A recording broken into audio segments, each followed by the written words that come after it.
प्रिय बंधुओं, हमें खुशी है कि आज हम हर्बर्ट शुल्ट्ज के जीवन और विचारों को शेयर करेंगे। दुनिया की सबसे बड़ी कॉफ़ी आउटलेट स्टारबक्स के सीईओ हर्बर्ट शुल्ट्ज आज अरबों के मालिक हैं। इनकी कहानी इस प्रकार है। ट्रक चालक व पूर्व सैनिक का बेटा हर्बर्ट शुल्ट्ज का जन्म 19 जुलाई 1953 को ब्रुकलिन, न्यूयॉर्क शहर के अमेरिका में हुआ था। हर्बर्ट शुल्ट्ज काफ़ी संघर्ष के बाद उन्होंने हाई स्कूल में फुटबॉल छात्रवृत्ति हासिल की थी और उसी से उत्तर मिशिगन विश्वविद्यालय में पढ़ाई का खर्च पूरा किया था। वह अपने परिवार के पहले सदस्य थे जो महाविद्यालय तक पहुंचने में कामयाब हो सके। सन 1971 में स्नातक के बाद उन्होंने जेरोक्स कॉरपोरेशन में सेल्समैन से अपना करियर शुरू किया। फिर वे वर्ष 1979 में स्वीडन की ड्रिप कॉफ़ी मेकर एवं अन्य घरेलू उपकरण बनाने वाली कंपनी में समूचे अमेरिका बाजार के महाप्रबंधक बन गए। फिर जमी जमाई शानदार नौकरी व न्यूयॉर्क की सुख सुविधाओं को छोड़कर काफ़ी कम मासिक वेतन में सन 1982 में स्टारबक्स से हर्बर्ट शुल्ट्ज जुड़े। उन्होंने कंपनी का रेवेन्यू बढ़ाने के लिए इटली की एक मॉडल का अध्ययन किया। इसके बाद कंपनी के मालिकों से कॉफ़ी और दूसरी बेवरेजेस बेचने की अनुमति मांगी। हालांकि कुछ कारणों से उन्होंने कंपनी छोड़ दी। हर्बर्ट शुल्ट्ज ने सिएटल में अपनी कॉफ़ी चेन शुरू की। 2 साल बाद 1987 में हर्बर्ट शुल्ट्ज ने स्टारबक्स को ही खरीद लिया। आज वो कंपनी के सीईओ हैं। स्टारबक्स की गिनती एक लग्जरी ब्रांड के तौर पर की जाती है। दुनिया के 84 देशों में इसके 34,630 स्टोर्स हैं। भारत में स्टारबक्स की एंट्री सन 2012 में हुई। पहला स्टोर मुंबई में खुला। पिछले 10 साल के सफ़र में भारत में इसके स्टोर्स की संख्या 252 पहुंच गई है। आइए अब हम इनके अनमोल विचारों को जानें। मैं एक मध्यवर्गीय अमेरिकी परिवार की संतान हूँ। हमारा तो स्वास्थ्य बीमा तक नहीं था। मैंने अमेरिका का भयंकर मंदी वाला दौर और उससे जुड़ी निराशा देखी है।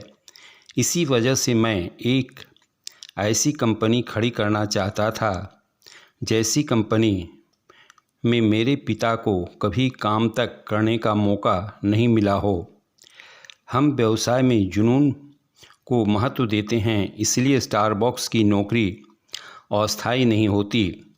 मुझे तो ऐसे लोग चाहिए जो इस नौकरी में हमेशा बने रहने के उद्देश्य के साथ आएं। कई बार ग्राहकों को पता नहीं होता कि वे क्या चाहते हैं। अच्छे लोगों को ढूंढना एक कला है। आप किसी एक रिज्यूम को देखकर यह अंदाज़ा नहीं लगा सकते कि वो कंपनी के लिए सही रहेगा या नहीं। किसी को नौकरी पर रखने के बाद यदि आपको लगे कि गलती हो गई है तो खर्च की परवाह न करते हुए उसे तुरंत नौकरी से निकाल देना चाहिए। यह विडंबना है कि हमारी जैसी कॉफ़ी शॉप या रेस्टोरेंट के लिए ग्राहक ही भगवान हैं। इसके बावजूद यहाँ कर्मचारियों को किसी और उद्योग की तुलना में बहुत कम वेतन और सुविधाएं मिलती है। यही वजह है कि ग्राहक को आमतौर पर औसत दर्जे की सेवा मिल पाती। लोग जितनी बुद्धिमत्ता दिखाते हैं आप उतनी ही ज़्यादा परवाह कीजिए। लोग जितने व्यवहारिक होते हैं आप उतने ज़्यादा सपने देखिए। लोग जितना संभव मानते हैं आप उससे भी ज़्यादा उम्मीद लगाइए। लोग जितनी सुरक्षा को महत्व देते हैं आप उतना ज़्यादा जोखिम उठाइए। सफलता का यही मंत्र है। चीन में पारंपरिक पेय के रूप में चाय पी जाती है। हमने वहाँ के लोगों को कॉफ़ी पीने की आदत डाल दी। जीवन दरअसल गलतियों और भूल चूक की एक श्रृंखला है। अधिकतर जिसे हम भाग्य मानकर चलते हैं वो भाग्य नहीं होता। जिस बात पर दूसरों का ध्यान तक नहीं जाता उसे देखना, पहचानना और फिर उसका उपयोग करना ही आपको सफलता तक ले जा सकता है। सबसे महत्वपूर्ण यह है कि हम अपने भविष्य के प्रति अपनी जिम्मेदारी को स्वीकारें और अपने समय के मालिक बनें। आप में दर्द सहने की शक्ति होनी चाहिए। अपने लक्ष्य को पाने के लिए आपको इतने ज़बरदस्त उत्साह और इतनी कड़ी मेहनत के साथ काम करना होगा कि बाकी सारी चीज़ें आपके लिए गौण हो जाए। यह ज़रूरी है कि जो लोग किसी एक क्षेत्र में आपसे ज़्यादा बेहतर और होशियार हैं, आप उनके आसपास बने रहें। आगे बढ़ते रहने के लिए और सफलता का थोड़ा सा डर होना भी ज़रूरी है। जब हर कोई किसी ऐसे लीडर की राह देख रहा हो जो साहसी, जुनूनी, दबंग हो, तब आपको आगे आने से हिचकना नहीं चाहिए। अपने से ज़्यादा बेहतर लोगों को देखकर दहशत में ना आएं। अपने मूल्यों से कभी समझौता ना करें। भले ही आप खूब सफल हो रहे हों, लेकिन मेहनत करना कभी बंद ना करें। सीखने का एक भी अवसर ना खोएं, लगातार जुटे रहें। हमारी कंपनी का मुख्य काम ग्राहकों को कॉफ़ी पिलाना है, मगर हम केवल कॉफ़ी परोसकर ही रुक नहीं जाते। हम लोगों को मेल जोल के लिए एक अच्छी जगह भी उपलब्ध कराते हैं। यहाँ छोटे बड़े सभी तरह के लोग आते हैं।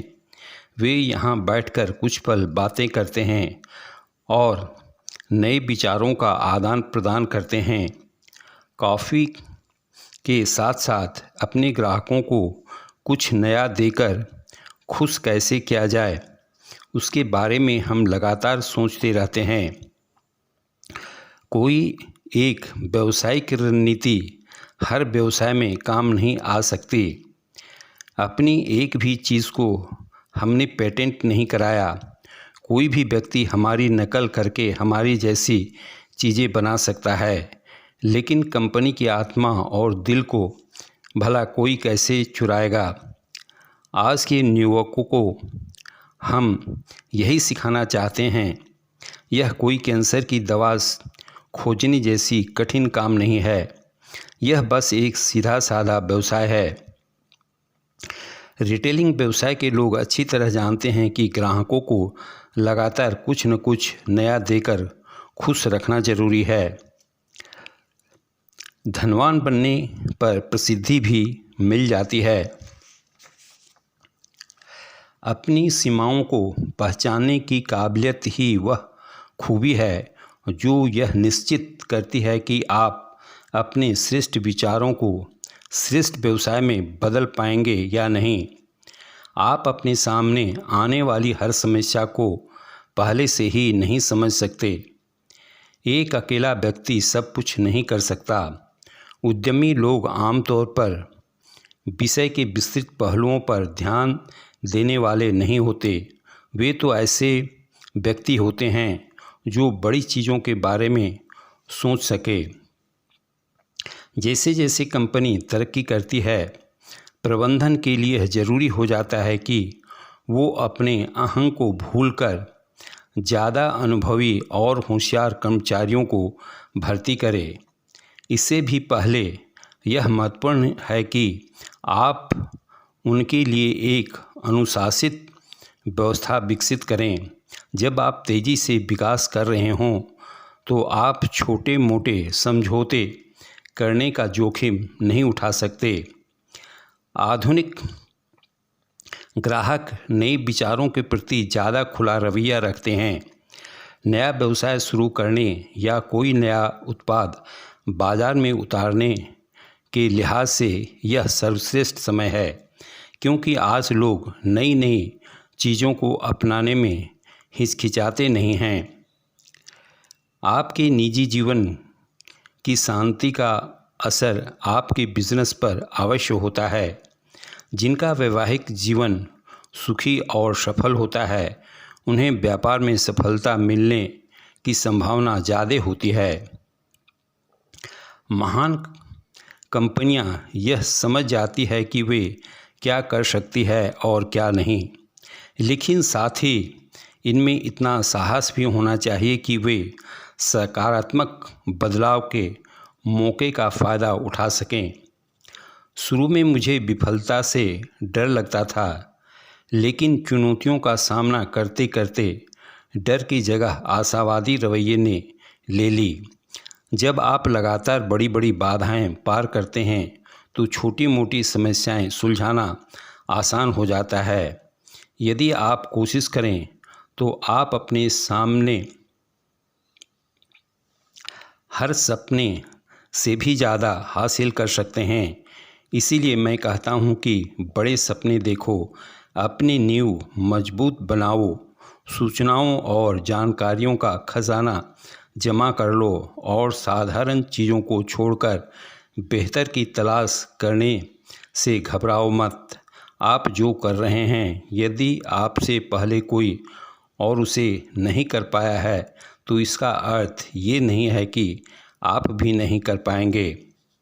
मैं आपको व्यवसाय में कामयाबी की कोई गुप्त रेसिपी नहीं दे सकता, लेकिन मेरा अनुभव कहता है कि शून्य से शिखर तक पहुंचना संभव है।